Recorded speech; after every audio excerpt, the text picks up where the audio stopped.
Aí, ó, pessoal. Fogueira boa aí. Agora parou de chover. Tá mais tranquilo, ó. Como é que deu uma fogueira boa. Hoje, dia 17, sexta-feira, em Curitiba. Ó, ó o chão como é que tá. Da chuva,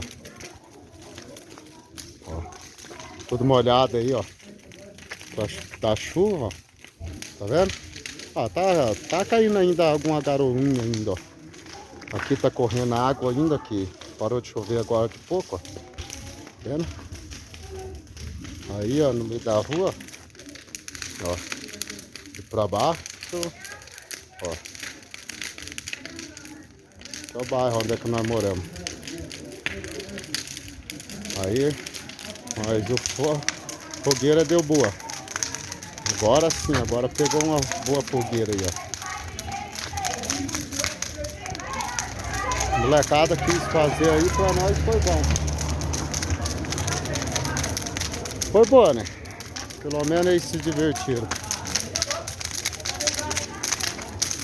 Saíram tudo lá.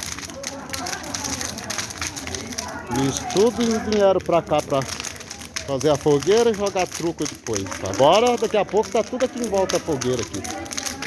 Aí, ó. Aí, dia 17, em Curitiba. Não dá pra acreditar, mas pode acreditar. Essa fogueira foi feita na chuva. Valeu, vamos que vamos.